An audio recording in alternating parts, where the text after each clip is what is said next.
Hello students, I am Kritaka Pathak from Axis Institute, your biology teacher, and today we are going to study how do organisms reproduce. We had already studied the mode of asexual reproduction in the previous lecture and the sexual reproduction in flowering plants. In this lecture we are going to study about the mode of sexual reproduction in human beings.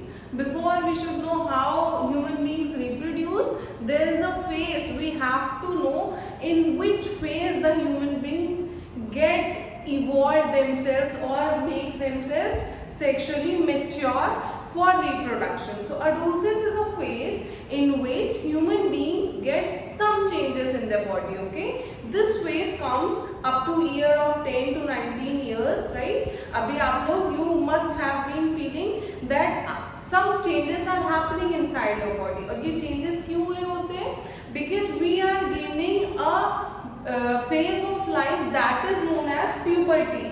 Puberty is a phase of life that is hit when a person is becoming sexually mature. अब ये sexually mature होने का क्या मतलब है? Sexually mature होने से हमारा मतलब है the person is able to give birth to young ones, right? ये जो 10 to 19 years तक का फेज है, इस पूरे फेज में the phase between an adulthood and childhood is 10 to 19 years and we call this phase as adolescence period because इस period में हम ऐसे बहुत सारे चेंजेस फील करते हैं, हमारी ग्रोथ होती है और उस ग्रोथ की वजह से ये जो चेंजेस आप अभी अपनी बॉडी में फील कर रहे हो that is the phase of or period we can term as adolescence. अब उस adolescence में ही it's an important phase because we are becoming sexually mature in this phase और उस sexually mature होने के जो period है, जो time जब हम ये puberty को hit करते हैं, that means कि the period of time when we get ourselves sexually mature or we can say the person is able to give rise to new young ones, then we can term that period as puberty और उस puberty में ऐसे बहुत सारे changes body में हो रहे होते हैं. तो पहले हम ये पढ़ते हैं कि कौन कौन से changes होते हैं body में, ठीक है? You must have been feeling through various changes inside the body occurring you. The first one is thick hair growth occurs in armpits and genital area.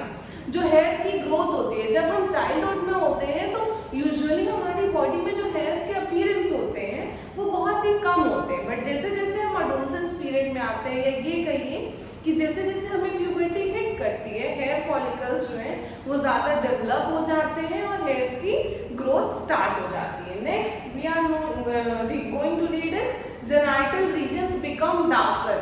अब ये डार्कर क्यों हो जाते हैं genital regions? Due to heavy pigmentation. और जैसे जैसे हम सेक्सुअली मैच्योर हो रहे हैं जेनाइटल एरियाज में पिगमेंटेशन की वजह से ये रीजन जो है वो डार्कर हो जाते हैं. Next is skin becomes oily and may develop some pimples. अगर आपको पिंपल्स नहीं हो रहे हैं तो ऑब्वियसली आपके कोई ना कोई फ्रेंड को या क्लास में ऐसे बहुत सारे बच्चे होंगे जिनको पिंपल्स हो रहे होंगे.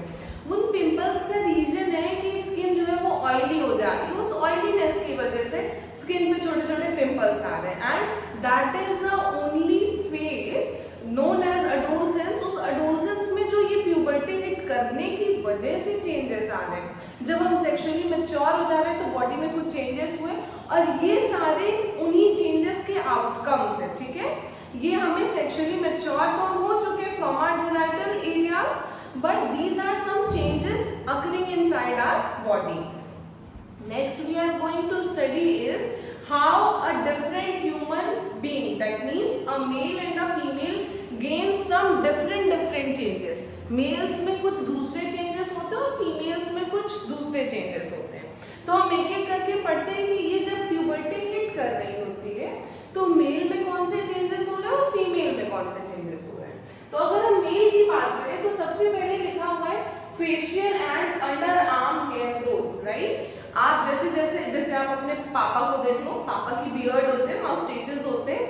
तो जब कोई छोटा बच्चा है, जब हम छोटे होते हैं तो यूजुअली किसी भी लड़के के पास बियर्ड और माउस्टेचेस नहीं होते, बट जैसे जैसे वो ग्रोथ होने स्टार्ट होती है, प्यूबर्टी हिट होती है, उसके बाद ये फेशियल हेयर ग्रोथ स्टार्ट हो जाता है. दैट मीन्स कि बियर्ड और माउस्टेचेस का डेवलपमेंट होने लगता है. नेक्स्ट लिखा हुआ है larynx enlargement. Larynx is also known as the voice box और एडम्स एप्पल, ठीक है। ये यहाँ पे जो एडम्स एप्पल हम बात करते हैं तो अप डाउन मूवमेंट कर रहा होता है, वॉइस बॉक्स उसको बोलते हैं। तो मेल्स में क्या होता है, जब उनकी प्यूबर्टी हिट होती है तो वॉइस और ज्यादा भारी हो जाती है, ठीक है। तो ये वॉइस चेंज होती है, क्यों? क्योंकि लैरिंक्स जो है वो बड़ा हो रहा होता है। लैरिंक्स का enlargement is responsible for deep voice of males, right. Next लिखा हुआ है pubic hair growth. Genital areas के रीजन के आसपास के रीजन को हम प्यूबिक एरिया बोलते हैं, और उस प्यूबिक एरिया पे अगर हेयर का ग्रोथ हो रहा है तो that is also a symbol कि the person is becoming sexually mature. Next लिखा हुआ है growth of penis and testis. Penis और टेस्टिस का इनलार्जमेंट हो रहा होता है जब हमें प्यूबर्टी हिट करती है। और नेक्स्ट है बिगिनिंग ऑफ इजैकुलेशन।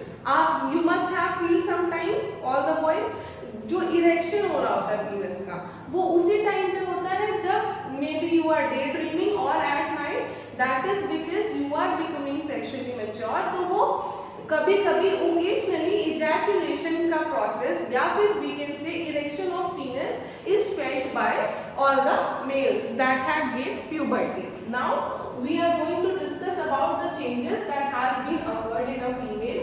पहला लिखा हुआ है underarm hair growth, that we had discussed already. Next है breast development. Mammary gland. Breast development होने का एक बहुत बड़ा reason है because a female is able to give rise to a new young one. Means कि एक अगर नया बेबी का बर्थ होना है तो बर्थ के बाद उस बेबी को फीड भी कराना होगा, और फीडिंग के लिए मेमोरी ग्लैंड्स रिस्पॉन्सिबल होते हैं। तो जब हमें प्यूबर्टी हिट करती है तो ये मेमोरी ग्लैंड्स डेवलप होते हैं, ताकि अगर बेबी का बर्थ हो तो उस बेबी के बर्थ के बाद ये मेमोरी ग्लैंड के थ्रू बेबी की फीडिंग हो सके, ठीक है, उसको नरिशमेंट मिल सके। इसलिए ब्रेस्ट का डेवलपमेंट हो रहा होता है फीमेल्स में। Enlargement of uterus. यूट्रस क्यों बड़ा होता है? बिकॉज वहां पे अगर फीमेल जो है वो सेक्सुअली मैच्योरिटी गेन कर चुकी है तो यूट्रस में ही बेबी का डेवलपमेंट होता है, ठीक है। 9 मंथ्स तक baby throughout the mother वॉर्म भी रहता है, वॉर्म मीन्स यूट्रस, ठीक है। तो वो यूट्रस में ही बेबी का डेवलपमेंट होता है, इसलिए यूट्रस का बड़ा होना इज नेसेसरी। नेक्स्ट है बिगिनिंग ऑफ मेंस्ट्रुएशन। अब ये मेंस्ट्रुएशन क्या होता है ये हम थोड़ी देर बाद पढ़ते हैं। Pubic hair growth. Pubic hair growth means वही प्यूबिक एरिया के आसपास जैसे मेल्स में हो रहा था, जेनाइटल रीजन के आसपास के एरिया को हम प्यूबिक एरिया कहते हैं, और उस प्यूबिक एरिया में हेयर का ग्रोथ हो रहा होता है, ठीक है। Next we are going to study the male reproductive system and the male reproductive system we can terminize as, see this is the circular part known as scrotum, ठीक है। स्क्रोटम के अंदर जो है वो टेस्टिस होता है, टेस्टिस में ही सीमेन का प्रोडक्शन होता है, और इसी में एक मेल रिप्रोडक्टिव हार्मोन निकलता है। उस हार्मोन का नाम है टेस्टोस्टेरोन हार्मोन, बिकॉज वो टेस्टिस से ही प्रोड्यूस हो रहा है तो उसको हम टेस्टोस्टेरोन हार्मोन बोलते हैं, ठीक है। अब एक और बात, ये बॉडी के बाहर क्यों है? Because the body has to maintain a temperature 2 or 2.5 degree Celsius lower for the synthesis of semen. That's why ये स्क्रोटम बॉडी के बाहर होता है, ताकि जो सीमेन का टेम्परेचर उसको लो टेम्परेचर चाहिए होता है अपने सिंथेसिस के लिए, और वो टेम्परेचर लो तभी हो सकता है जब वो बॉडी के बाहर, बिकॉज बॉडी के अंदर तो एक 37 डिग्री सेल्सियस का टेम्परेचर मेंटेन्ड है, that is not feasible for the synthesis of semen. That's why body के अंदर ये टेम्परेचर जो है वो उतना ज़्यादा फीजिबल नहीं था स्पर्म की सिंथेसिस के लिए, इसीलिए ये बॉडी के बाहर रहता है, ताकि 2 या 2 से कम डिग्री सेल्सियस बॉडी के बाहर उसको मिल सके, और वो अपने सीमेन का सिंथेसिस जो है वो और ज़्यादा इजीली और एफिशिएंटली हो सके, ठीक है। तो यहाँ से जब सीमेन की सिंथेसिस हुई तो you must have been seeing कि ये सीमेन की सिंथेसिस के बाद ये पर्पल कलर की लाइन है, ये वाली लाइन, इस लाइन को हम बोल रहे हैं स्पर्म डक्ट, ठीक है, स्पर्म डक्ट बोल रहे हैं, या फिर इसका दूसरा नाम होता है वास डिफरेंस।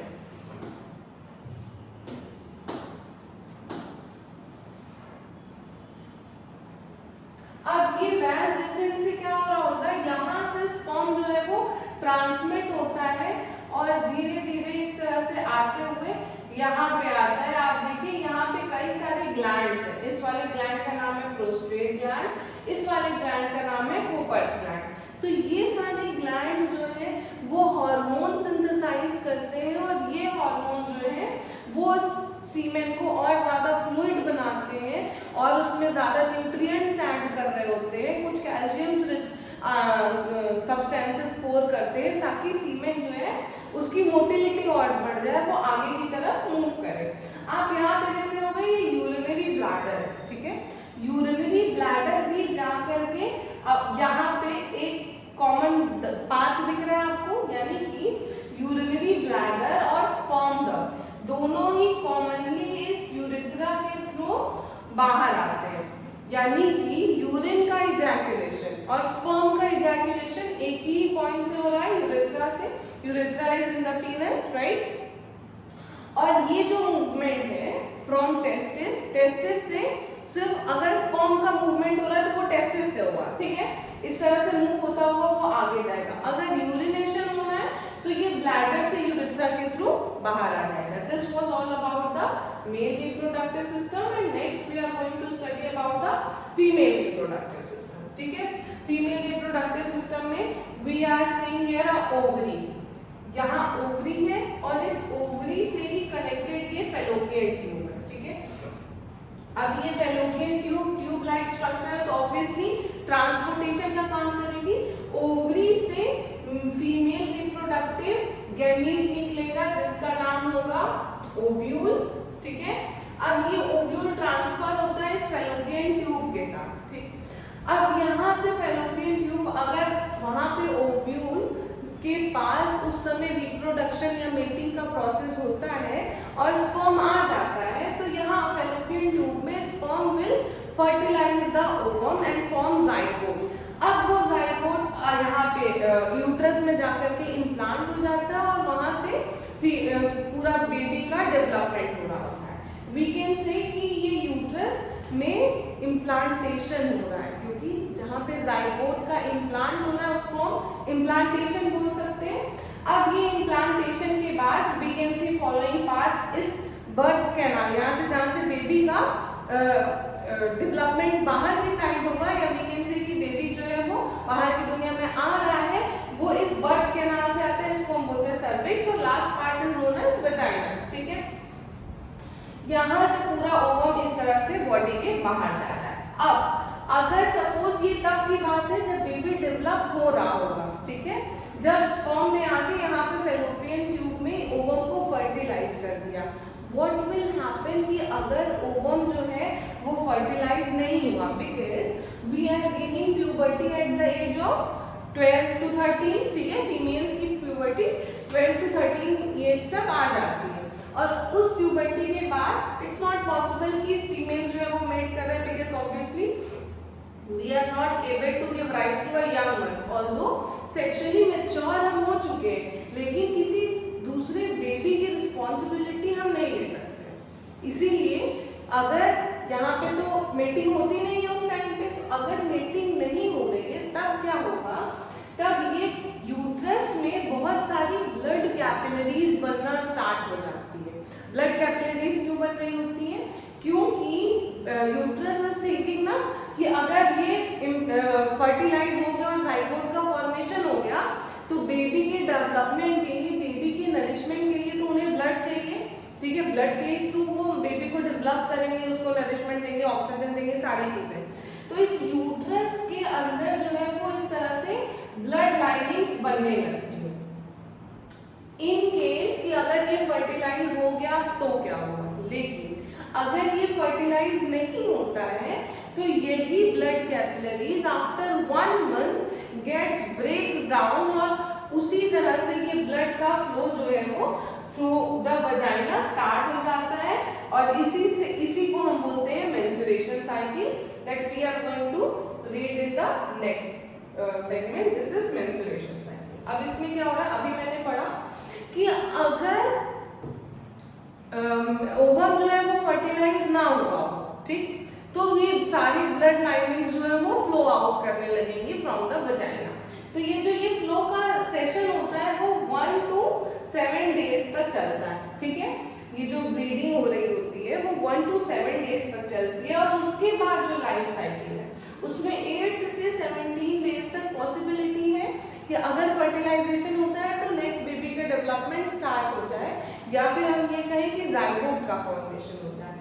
और उसके बाद जो बाकी के डेज है 17 से नेक्स्ट 28 डेज तक, वो सारे डेज में यूट्रस अगर स्पर्म नहीं आता है तो नेक्स्ट साइकिल के लिए यूट्रस फिर से अपने आप को रेडी करता है कि अगर नेक्स्ट मंथ में स्पर्म का फर्टिलाइजेशन हो जाए ओवम से, तो फिर से जाइगोट को डेवलप करना है, फिर से उसके डेवलपमेंट के लिए, उसके नरिशमेंट के लिए यूट्रस जो है वो ब्लड कैपिलरीज का फॉर्मेशन करना स्टार्ट कर देगा। और वही ब्लड कैपिलरीज जो है अगर फिर से ओवम नहीं फर्टिलाइज होता है नेक्स्ट मंथ भी, तो वो ब्लड कैपिलरीज अगले मंथ फिर से ब्रेक डाउन होंगी, और इसी पूरे साइकिल को हम मेंस्ट्रुएशन साइकिल कहते हैं। और इस फेज को जब तक इस ब्लड कैपिलरीज का ब्रेक डाउन हो रहा है या फ्लो ऑफ ब्लड हो रहा है from the vagina, we call that period as menesis. Alright, next we are going to study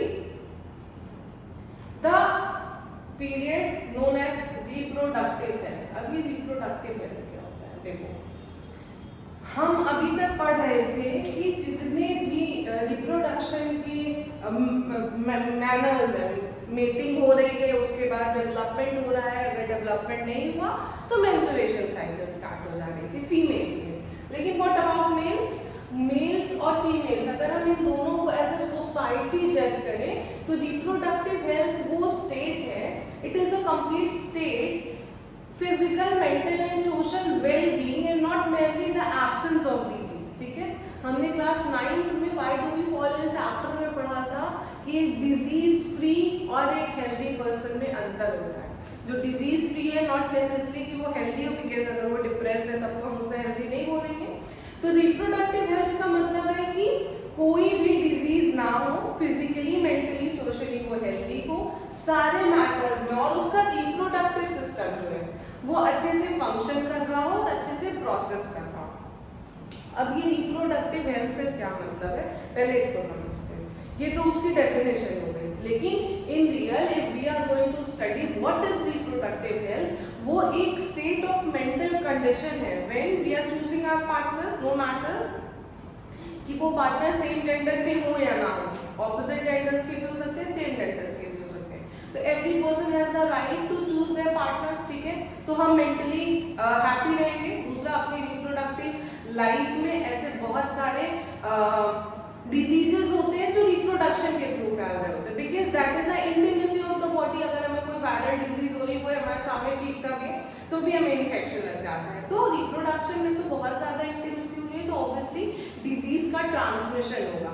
तो नेक्स्ट सेगमेंट में हम पढ़ने वाले हैं कि ये रिप्रोडक्टिव हेल्थ हम कैसे मेंटेन रखें। ठीक है, रिप्रोडक्टिव हेल्थ मेंटेन रखने से पहले वी शुड नो कि रिप्रोडक्टिव हेल्थ अगर मेंटेन नहीं हुई तो कौन कौन से डिजीजेस हो रहे हैं। देखो, जो बैक्टीरियल डिजीज है, हम हमेशा से पढ़ते हैं बैक्टीरियल डिजीज को हम एंटीबायोटिक से सही कर सकते हैं, बिकॉज एंटीबायोटिक्स क्या करते हैं, वो किसी भी बैक्टीरियल डिजीज जो भी अपने हमारी बॉडी में रेप्लिकेट कर रहा होता है, वो एक सेल वॉल की सिंथेसिस करता है। ठीक है, तो हम अगर कोई एंटीबायोटिक लेते हैं तो वो उसको सेल वॉल ही नहीं बनने देता है, तो बैक्टीरिया जो है वो नेकेड रहता है और WBC आकर उसको किल कर देता है।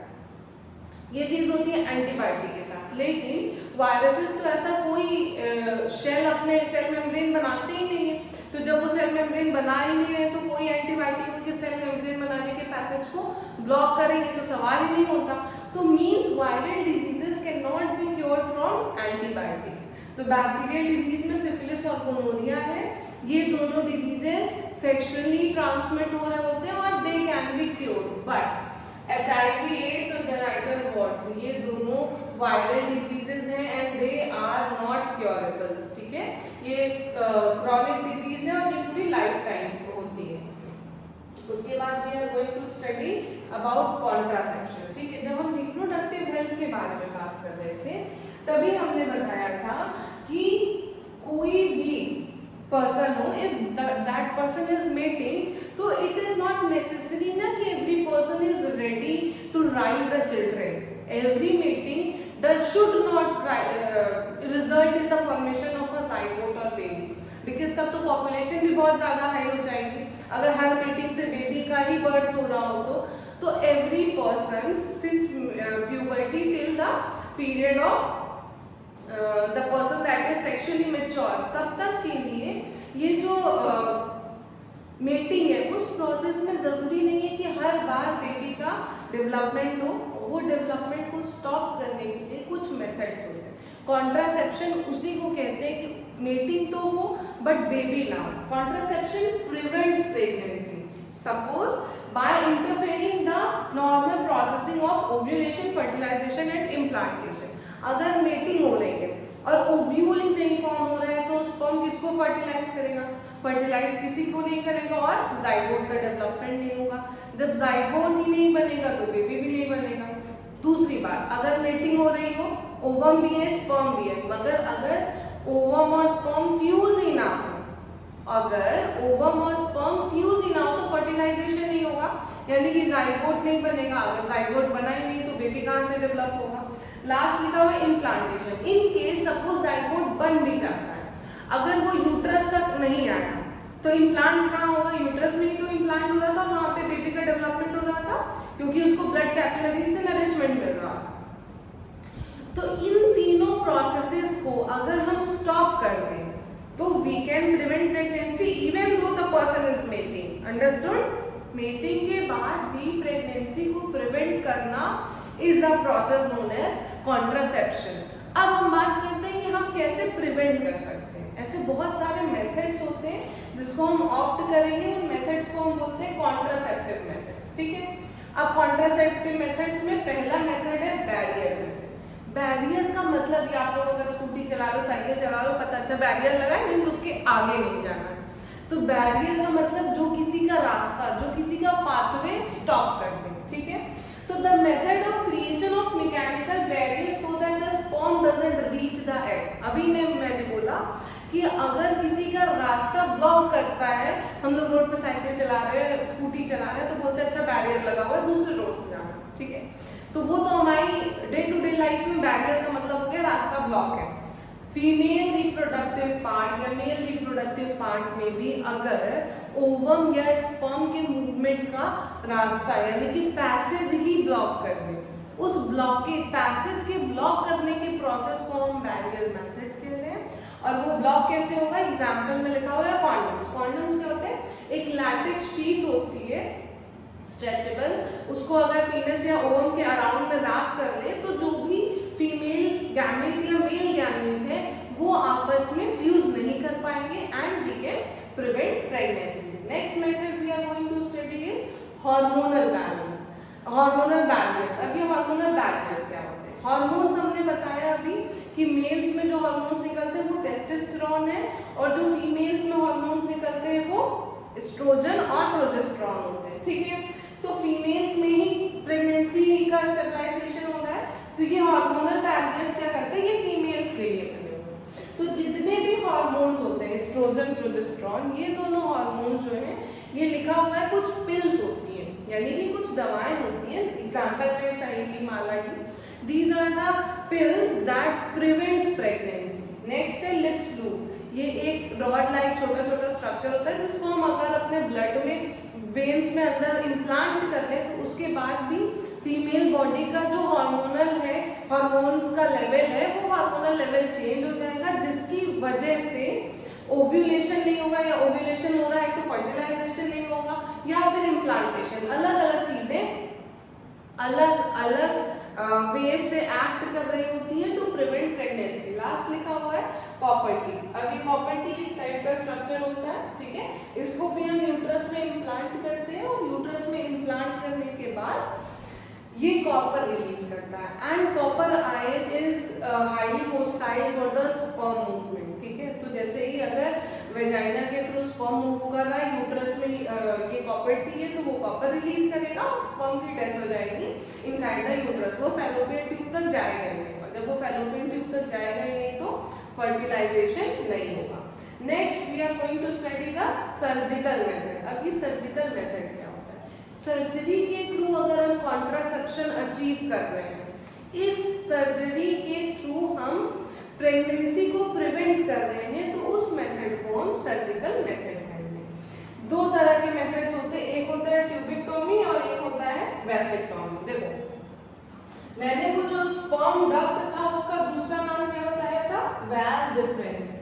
तो ये वैस डिफरेंस ही वो डक्ट है, इसको बीच से कट करके अगर हम टाई कर दें तो स्पर्म का फॉर्मेशन तो हो रहा है इनसाइड दिस टेस्टिस, लेकिन उस फॉर्मेशन के बाद स्पर्म का मूवमेंट यहाँ करके ब्लॉक हो जाएगा, क्योंकि आगे तो रास्ता ही नहीं है। अगर पाथवे ही बीच से हमने काट दिया और वहां से टाई कर दिया तो स्पर्म सिर्फ यहाँ तक रह जाएगा, ठीक है। और यहाँ तक सिर्फ स्पर्म रहेगा, उसके बाद वो आगे आएगा ही नहीं, यानी इजैकुलेशन में सीमेन में स्पर्म होगा ही नहीं। अगर स्पर्म ही नहीं है तो फर्टिलाइजेशन का चांसेस जीरो हो गया, ठीक है। तो ये सर्जिकल मेथड से हम मेल को स्टेराइल कर सकते हैं। अगर स्पर्म का फॉर्मेशन हो भी रहा है तो स्पर्म का मूवमेंट नहीं होगा और इजैकुलेशन में स्पर्म काउंट जीरो हो जाएगा। इसी प्रोसेस को हम बोलते हैं vasectomy, V for वैसिक and V for vas difference. So the cutting of vas difference to prevent pregnancy is known as vasectomy. And next is tubectomy. मैंने बोला था फैलोपियन ट्यूब से ट्रांसफर हो रहा है, तो अगर हम उस ट्यूब को ही कट कर दे तो उस प्रोसेस को हम ट्यूबेक्टोमी बोल सकते हैं, क्योंकि अभी तो हम ट्यूब को कट कर रहे हैं। अब यहाँ से अगर हमने ट्यूब को कट करके टाई कर दिया तो ओवम तो फॉर्म होगा ओवरी में। ओवम की फॉर्मेशन के बाद अगर वो यहाँ तक आता है तो उसके बाद पाथवे ब्लॉक है, इस ब्लॉकेज की वजह से वो पाथवे आगे आ ही नहीं पाएगा, और अगर स्पर्म आता भी है तो वो जाकर के उसको फर्टिलाइज नहीं कर पाएगा, ना फर्टिलाइजेशन होगा, ना इम्प्लांटेशन होगा, ना ही बेबी का डेवलपमेंट होगा। तो these are the two methods, two surgical methods through which we can stop pregnancy. But ये जो सर्जिकल मेथड्स हैं ये इररिवर्सिबल होते हैं, ठीक है। अभी हमने बैरियर मेथड पढ़ा, barrier method one time method होता है। उसके बाद हमने हार्मोनल मेथड्स पढ़े, हार्मोनल्स में हम कुछ पिल्स ले रहे थे, अगर हम उस पिल का इंटेक करना स्टॉप कर दे या प्रॉपर्टी को अपनी बॉडी से रिमूव आउट कर दे तो चांसेस है कि वो रिवर्सिबल है, ठीक है। ऑल्दो जो हार्मोनल बैरियर्स होते हैं उनके बहुत ज़्यादा साइड इफेक्ट्स होते हैं, और सर्जिकल मेथड्स और बैरियर मेथड्स के साइड इफेक्ट नहीं होते, मगर सर्जिकल मेथड्स इररिवर्सिबल मेथड है। एक बार सर्जरी हो गई तो इट इज ऑलमोस्ट की ना के बराबर है कि वापस से हम इस फैलोपियन ट्यूब को जोड़ सकते हैं, बट किसी किसी केस में जुड़ता भी है, वो नॉमिनल केसेस होते हैं। और बैरियर मेथड रिवर्सिबल भी है और उसके कोई साइड इफेक्ट्स भी नहीं होते हैं। Next we are going to study is the female feticide. This is the last topic of our chapter. And what is female feticide? अगर हम फीमेल अगर बेबी के वॉर्म मदर के वॉर्म में डेवलप कर रही होगी और उस फीमेल वॉर्म में हम ये टेस्ट करा लें कि जो डेवलपिंग बेबी है इज शी अ फीमेल और अ मेल, ठीक है। अगर हम मदर के वॉर्म में ही डेवलपिंग बेबी का जेंडर टेस्ट करा लें तो उस जेंडर टेस्ट को हम बोलते हैं, हम कैसे पहले जेंडर टेस्ट करते हैं वो बात, बेबी के डेवलपिंग बेबी के चारों तरफ एक फ्लूइड होता है जो उसको प्रोटेक्ट कर रहा होता है, उसी फ्लूइड से पता चलता है कि उसको हम एमनियोटिक फ्लूइड बोलते हैं कि डेवलपिंग बेबी जो है वो मेल है या फीमेल है। तो अगर वो फीमेल होता है, फीमेल होती है तो उसके बाद उसको किल करना is a term known as female feticide. हमारी कंट्री में ऑलरेडी सेक्स रेशियो बहुत कम है, because per 1000 male there is only 940 females across the whole country. That means कि फीमेल्स को इनसाइड द मदर वॉर्म they have been killing since years, और अभी तक ये चीजें हो रही होती हैं। The process of finding out the sex of the foetus and undergoing abortion if it is a girl, तो इसी प्रोसेस को हम फीमेल फिटोसाइड बोलते हैं। और दो males and females both are equal, but हमारी सोसाइटी एक्सेप्ट नहीं कर रही है, तो इसीलिए ये फीमेल फिटोसाइड हो रहा है। एंड एजुकेशन के थ्रू हम इस चीज को खत्म कर सकते हैं। This was all about the sexual reproduction in human beings. Thank you.